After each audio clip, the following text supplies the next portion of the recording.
এই মুহূর্তে বাংলার সবচেয়ে জনপ্রিয় নায়িকা কারা?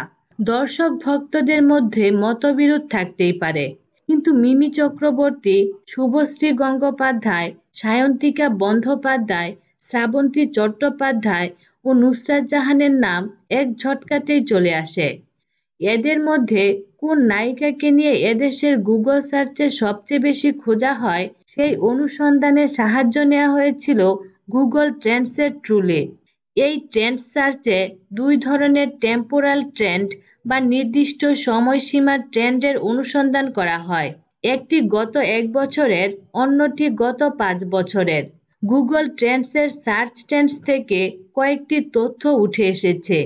শুভশ্রী গঙ্গোপাধ্যায়, নুসরাত জাহান, মিমি চক্রবর্তী, শ্রাবন্তী চট্টোপাধ্যায় ও সায়ন্তিকা বন্দ্যোপাধ্যায় এই 5 নায়িকার মধ্যে ধারাবাহিকভাবে অপেক্ষাকৃত বেশি সার্চ হয়েছে শ্রাবন্তীকে নিয়ে। পশ্চিমবঙ্গ ছাড়া প্রায় সারা ভারতেই বাঙালি নায়িকাদের নিয়ে সার্চ হয়েছে, কিন্তু সবচেয়ে বেশি সার্চ হয়েছে ত্রিপুরা, বিহার, ঝাড়খণ্ড ও উড়িষ্যায়। তবে নুসরাত, মিমি, সায়ন্তিকা ও শুভশ্রী গঙ্গোপাধ্যায়কে নিয়ে সার্চ ট্রেন্ডস বেশ কাছাকাছি। কিন্তু যদি কোয়েল মল্লিকের সঙ্গে তুলনা করা যায় শ্রাবন্তী বা অন্যান্য নায়িকাদের সার্চ ট্রেন্ডসের, তবে দেখা যাবে ধারাবাহিকভাবে গত 1 বছরে কোয়েল মল্লিককে নিয়ে সার্চ অনেকটাই বেশি হয়েছে।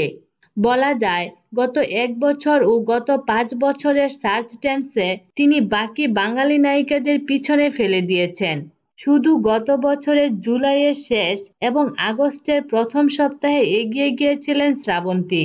সেটা সম্ভবত কৃষাণ ব্রজরের সঙ্গে তার এঙ্গেজমেন্টের কারণে। শুধুমাত্র নুসরাত, মিমি, শুভশ্রী, সায়ন্তিকা নয়, অন্যান্য নায়িকা যেমন পায়েল সরকার, সুহেনী সরকার, তনুশ্রী চক্রবর্তী বা কৌশানী মুখোপাধ্যায়ের সার্চ ট্রেন্ডসের সঙ্গে যদি তুলনা করা হয়, তবে তুলনামূলকভাবে সকলের থেকে এগিয়ে রয়েছেন শ্রাবন্তী ও কোয়েল।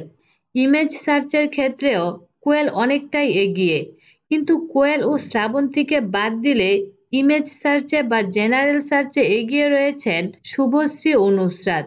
যদিও গুগল ট্রেন্ডসের এই রিপোর্টগুলি সারা ভারতের সার্চ ট্রেন্ডস অনুযায়ী তৈরি হয়েছে, তাই রাজ্য নিরিখে এই ট্রেন্ডস কী হবে সেটা অবশ্য ঠিক স্পষ্ট নয়।